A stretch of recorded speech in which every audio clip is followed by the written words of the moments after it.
Aujourd'hui, nous allons découvrir comment la France est devenue le pays du vin. Les fouilles archéologiques nous montrent que c'est après la conquête romaine que notre pays s'est tapissé de vignes. Le vigneron est alors devenu un personnage clé de notre culture, mais aussi de notre économie. Je pars sur ses traces dans l'Hérault.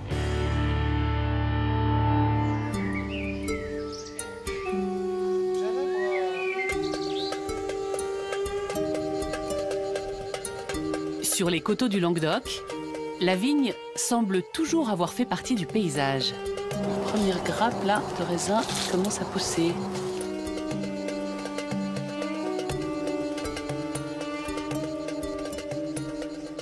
Je me trouve sur une exploitation viticole près de Béziers. Et ici, il semblerait qu'on cultive la vigne depuis l'époque gallo-romaine, il y a 2000 ans.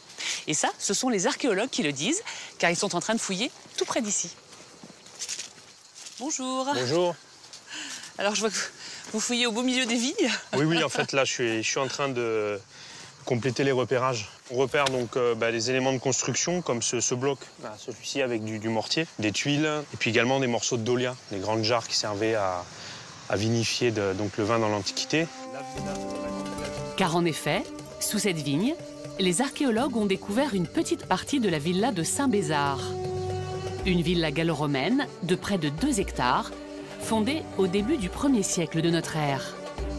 Avec son équipe d'étudiants en archéologie, Stéphane Monet la fouille tous les étés depuis 2005.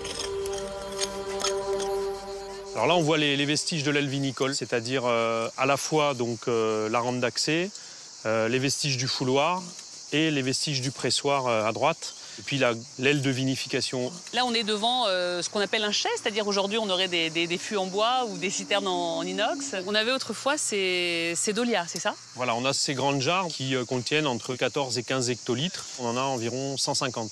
150? Voilà, 150 ici et 150 de l'autre côté. Donc ça fait environ 300 dolias et 4200 à 4500 hectolitres. C'est énorme. Au début du 1er siècle après Jésus-Christ, oui, c'est absolument énorme. On est dans le début de la viticulture spéculative de la Gaule narbonnaise, grâce à des villas de ce type qui peuvent mettre sur le marché des très grosses quantités de vin chaque année. Avec les vignes, ce domaine s'étendait sur 800 hectares. Grâce à des fouilles comme celle-ci, les archéologues retracent l'histoire de la viticulture en Gaule. Ils savent désormais que ce sont les Grecs qui plantent les premières vignes en Gaule, peu après la fondation de Marseille, en 600 avant Jésus-Christ. Puis on importe du vin d'Italie pour faire face à la demande grandissante des consommateurs gaulois. Il faut attendre la conquête romaine, en 52 avant Jésus-Christ, pour que les Gaulois produisent du vin en très grande quantité. Les domaines viticoles couvrent alors la Gaule narbonnaise. Puis, la culture de la vigne s'étend des vallées du Rhône et de la Garonne aux vallées de la Loire et de la Seine, jusqu'à la Gaule belgique. La viticulture gauloise est née. Il est très probable que certains propriétaires terriens, de nouveaux propriétaires terriens, voient dans la viticulture un débouché relativement facile à mettre en œuvre dès l'instant qu'on a les bons sols et dès l'instant qu'on a la possibilité d'avoir une main-d'œuvre plus ou moins bon marché, éventuellement, pourquoi pas, des esclaves, pour pouvoir la cultiver, l'entretenir et la récolter, voient donc dans la production de vin une manière assez lucrative de diversifier leurs activités. Grâce aux vestiges de cette exploitation, les archéologues ont la preuve que le propriétaire de cette villa s'est constitué une petite fortune. À côté des chais, ils ont mis au jour ces thermes, des bains typiquement romains qui étaient chauffés. Et regardez, je descends dans ce qu'était à l'époque une piscine de 280 mètres carrés, la plus grande connue à ce jour pour toute la Gaule romaine. Et ce n'est pas tout. Grâce à ces fragments de céramique, les archéologues ont même retrouvé l'identité de ce vigneron. Le plus important, c'est ce timbre sur dolium, justement sur un fragment de dolium.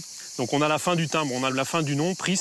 On sait par la découverte d'un autre timbre à peu près identique, mais plus complet, qui avait été découvert il y a une vingtaine d'années, à quelques kilomètres d'ici, que c'est le timbre de Quintus Iulius Priscus.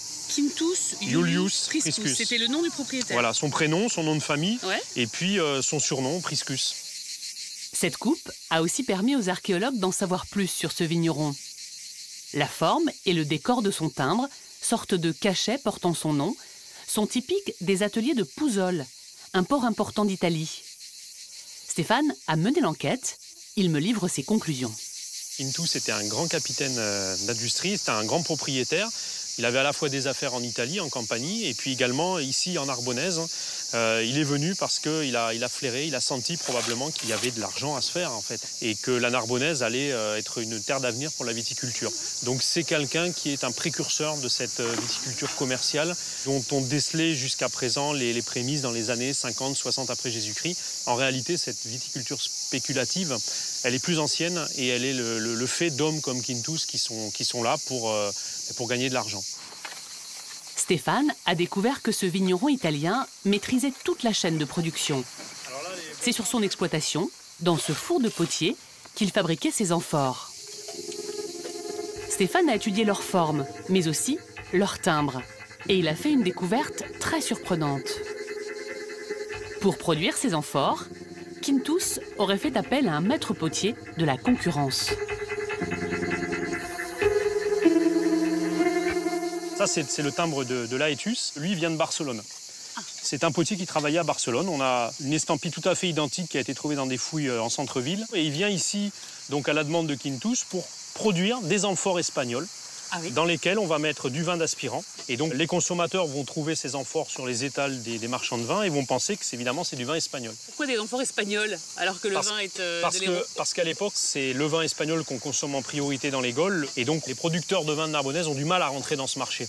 Donc on a ces contrefaçons donc, qui sont destinées très clairement à tromper le consommateur qui, pensant boire du vin espagnol dans des amphores espagnols, boit du vin de Narbonnaise dans des amphores de Narbonnaise.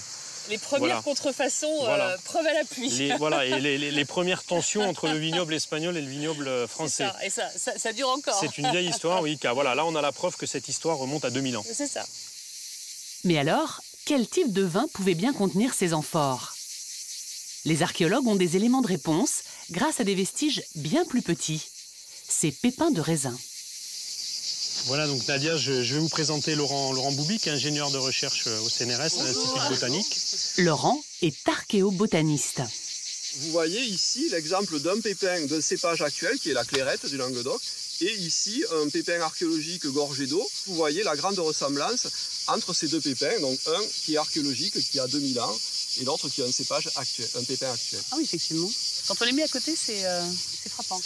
On a trouvé aussi d'autres cépages méridionaux comme la mondeuse, voire même de cépages qui sont aujourd'hui connus dans la région de Bourgogne comme le groupe des Pinots. Donc c'est des cépages qui vraisemblablement étaient des proches parents de ces cépages qui sont encore reconnus aujourd'hui. La clairette du Languedoc, que les vignerons cultivent ici aujourd'hui, a donc un ancêtre antique. Grâce à ces fouilles, je réalise que le vignoble fait partie des plus beaux monuments de l'époque romaine conservés en France.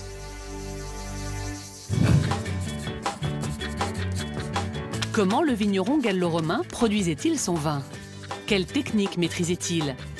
Les archéologues ont travaillé sur la question en collaboration avec des vignerons. Leurs découvertes sont étonnantes. Pour en savoir plus, direction le Gard.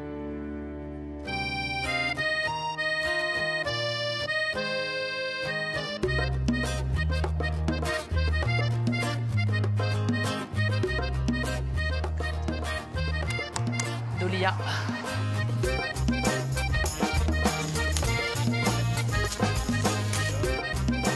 Je découvre des hommes qui travaillent en tunique romaine. Ils participent à une expérimentation archéologique. Les archéologues ont reconstitué ici une ligne de production viticole gallo-romaine. Nous sommes en septembre et les vendanges viennent juste de commencer. Ici, le vignoble est planté et taillé comme à l'Antiquité. Et on vendange à la romaine. D'ailleurs, je vais me joindre à eux. Bonjour. Bonjour. Dis donc, si vous n'étiez pas en jean et en chemise blanche, j'aurais l'impression d'avoir fait un bond dans le temps de 2000 ans, là, avec tous ces hommes en toge, ces esclaves, même, on peut dire, non? C'est ça? Oui, oui, complètement. Alors, comment a commencé cette aventure du vignoble gallo-romain? À quelques mètres d'ici, il y a une villa romaine, et dont Jean-Pierre Brun et des équipes d'archéologues ont identifié qu'elle avait été implantée notamment pour produire du vin à cette époque-là. Et c'est d'ailleurs ce qui m'a amené à rentrer dans cette aventure, c'est de me dire qu'il y a 2000 ans, j'avais mon homologue qui avait ici un vignoble, faisait pousser du raisin, faisait du vin. Allez. Comme son ancêtre vigneron, Hervé produit du vin gallo-romain. Une expérimentation qu'il a voulu la plus scientifique possible. Il y a des belles grappes là aussi. Hein, en s'entourant d'archéologues comme Jean-Pierre. Aujourd'hui, je vais également être mise à contribution. Me voilà en tunique réglementaire, donc j'ai le droit d'y aller. Allez-y. Pour la deuxième étape, le foulage.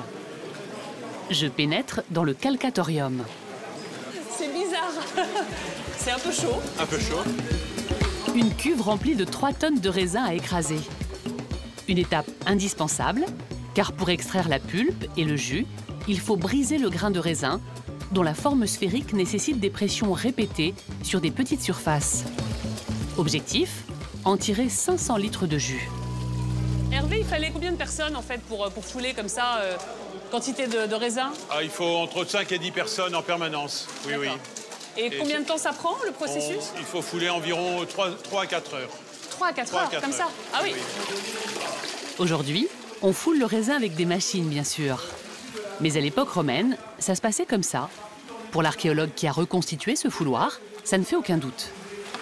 C'est la partie sur laquelle nous sommes le plus sûrs, parce que c'est un simple béton de chaux mélangé avec de la tuile concassée qu'on retrouve presque toujours lorsqu'on fait des fouilles. Donc on en a plusieurs exemplaires et on est certain de notre reconstitution. Mais les résidus de raisin contiennent encore du jus. Il faut donc les presser.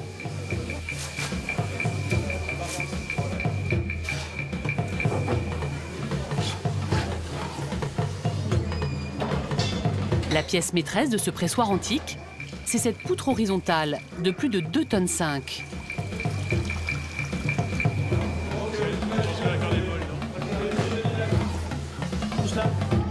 Elle presse le raisin grâce au maniement du treuil, qui permet d'enrouler cette corde pour faire monter et descendre le tronc. Pour reconstituer ce monstre de bois, Jean-Pierre s'est appuyé sur un texte de Caton l'Ancien, un agronome latin du IIe siècle avant Jésus-Christ. Ça commence comme ceci.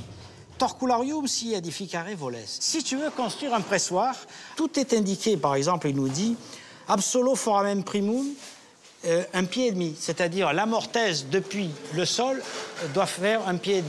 Ainsi de suite. Ce qui nous a permis d'être très précis dans la reconstitution et on a obtenu une machine qui fonctionne à la perfection. Quels sont les enseignements que vous tirez justement de cette reconstitution? Ça nous a permis de mesurer la capacité du pressoir, c'est-à-dire sa capacité à extraire du jus. Et c'est là qu'on s'est rendu compte qu'on obtient à peu près 50% du jus grâce au pressoir. Et donc ça vaut le coup d'investir dans un pressoir pour n'importe quel domaine. Et donc d'estimer à peu près les rendements à partir d'une parcelle de vigne jusqu'au vin qui est fini. Le vigneron et l'archéologue ont voulu mener l'expérimentation jusqu'au bout. Ils ont donc reconstitué un chai antique, avec ses dolias, des grandes jarres d'une capacité de 400 litres chacune. Le jus de raisin y fermente environ 3 semaines. Le sucre se transforme alors en alcool. C'est ce qu'on appelle la vinification.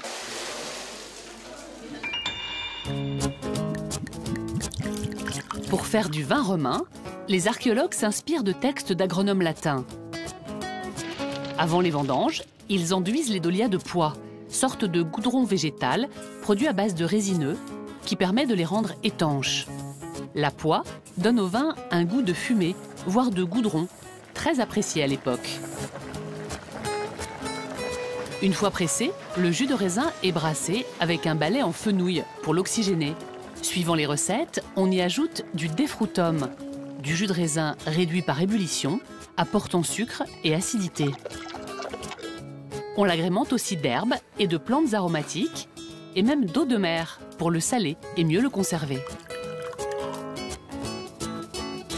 Les Romains buvaient plusieurs litres de vin par jour, en le coupant souvent à l'eau.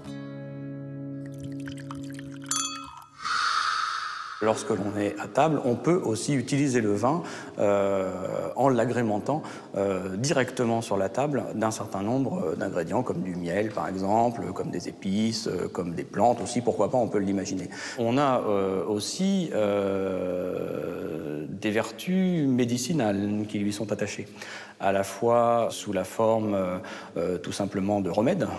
On boit certains vins pour des maux de ventre, pour des maux de tête, également aussi pour certains soins médicaux. Le vin peut recouvrir un petit peu tous ces aspects, à la fois curatifs, symboliques, mais également aussi aspects liés au plaisir, tout simplement, de boire du vin. Voici le résultat de cette expérimentation archéologique. Un vin à la romaine, à consommer avec modération, bien sûr. Alors moi, ça me rappelle mes vacances en Andalousie. Voilà. Alors, est-ce que j'ai tapé juste? Vous avez tout gagné, là. Non, vous m'impressionnez parce qu'en effet, on est tout à fait sur l'originalité des vins d'Andalousie, les Finaux, les Rérés blancs. Ils ont aussi cette caractéristique de ces vins qu'on retrouve dans les vins jaunes du Jura, cette espèce d'oxydation qui est très originale pour les vins aujourd'hui. Et ce qui est dingue, c'est qu'on se rend compte en fait que 2000 ans plus tard, nous, hommes et femmes du XXIe siècle, on boit ce vin qui est tout à fait agréable à notre palais. Donc ça veut dire que finalement, les goûts n'ont pas tant évolué que ça. Là, je m'inscris totalement en faux. Il se trouve que celui-ci est à peu près buvable pour vous parce que vous avez une culture du vin, que vous aimez le Rérès. Un consommateur moyen le trouverait au minimum bizarre. Nous avons fait quelques expériences de vin à la poix. Même des gens qui ont une grosse culture du vin, comme Hervé et moi, nous avons quand même eu du mal à le boire. Et il faut aussi ne pas oublier que nous avons des vins qui sont stables, parce que désormais nous maîtrisons la chimie du vin, etc. Ce n'était pas le cas dans l'Antiquité, donc ils avaient énormément de difficultés à le conserver.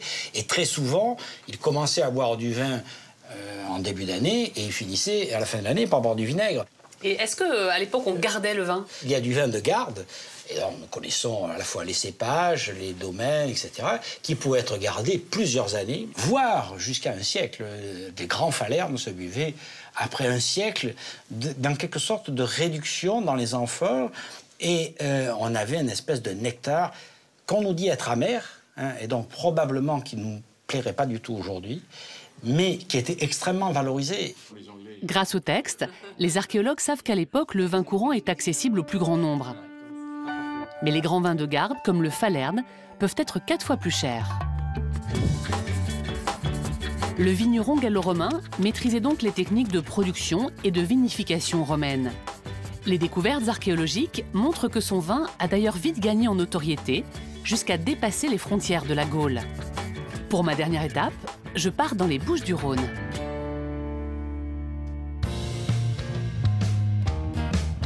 Marseille n'est pas seulement la ville où est apparu le premier vignoble en Gaule. Son ouverture sur la Méditerranée a joué un rôle décisif dans le développement du commerce du vin gallo-romain. Sous l'eau, les archéologues retrouvent de nombreux vestiges de ce commerce florissant. Une bonne partie d'entre eux est conservée près d'Aix-en-Provence, dans ce dépôt archéologique. Je découvre un lieu hors du commun. Quelques ossements sur lesquels travaillent des étudiants archéologues. Bonjour. Des amphores. Mais surtout, des milliers d'amphores qui servaient à transporter toutes sortes de denrées. De l'huile, des sauces de poisson et surtout du vin. Ah, c'est impressionnant, toutes ces amphores. C'est... Oui, je crois que je n'ai jamais vu autant.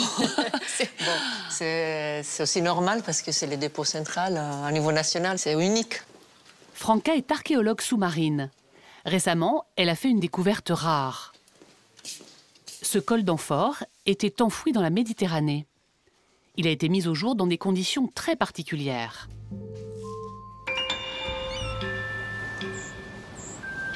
C'était en 2013, à plus de 400 mètres de profondeur.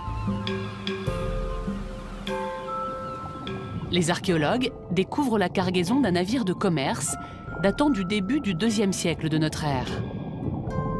Des céramiques à parois fines et plusieurs types d'amphores. Impossible pour les archéologues de fouiller à une telle profondeur. Ils utilisent donc un robot sous-marin pour remonter un échantillon des vestiges.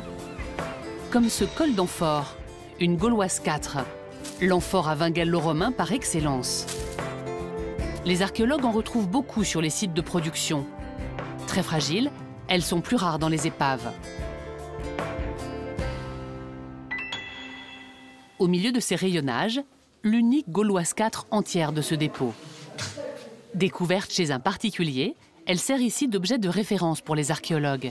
Et voilà, notre amphore en Gauloise 4. Ah oui. Entière. Vous voyez les caractéristiques qui sont plus ou moins les mêmes. C'est un lèvre brûlé, des anses assez plates avec une rainure centrale et un col pas trop haute. Et ils ont un petit fond plat. Ouais. Le fond est plus ou moins large selon les types. Cet amphore, les Gauloises, représente une petite révolution, un changement important. C'est des amphores très légères.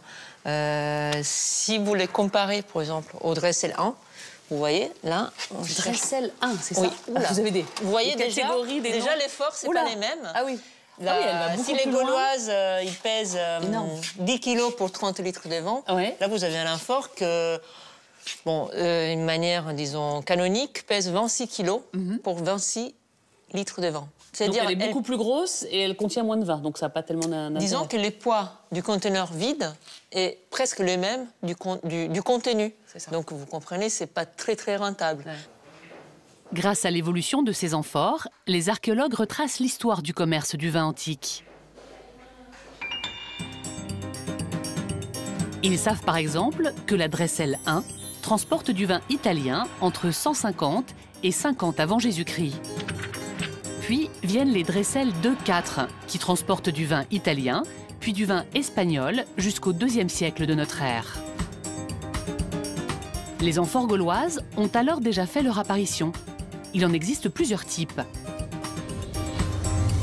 Mais la plus répandue, c'est la Gauloise 4.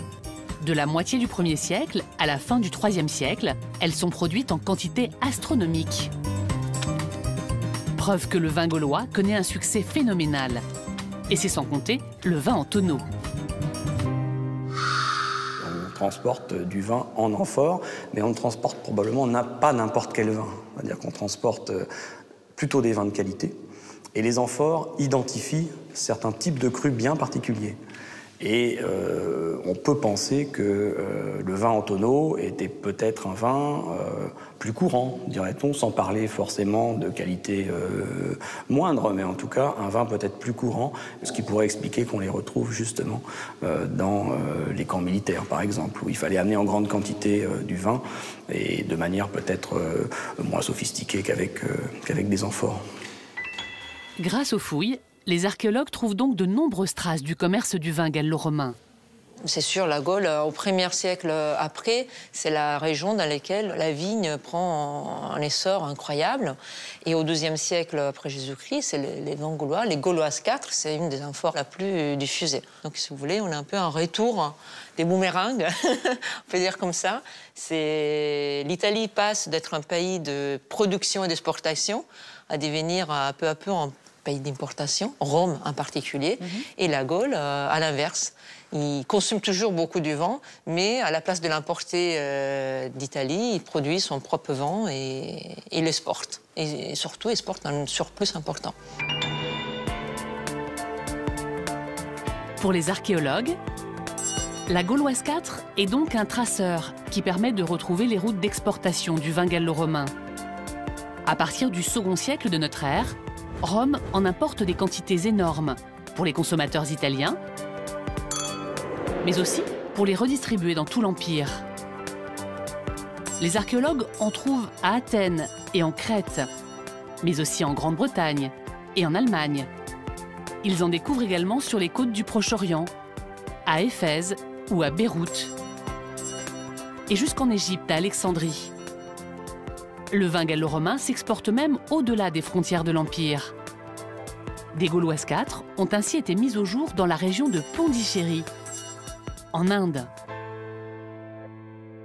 Exportation, production massive, culture de la vigne, c'est donc bien dans l'Antiquité que notre culture du vin puise ses racines. Une culture dont nous sommes encore aujourd'hui les héritiers et qui fait la réputation mondiale de notre vin.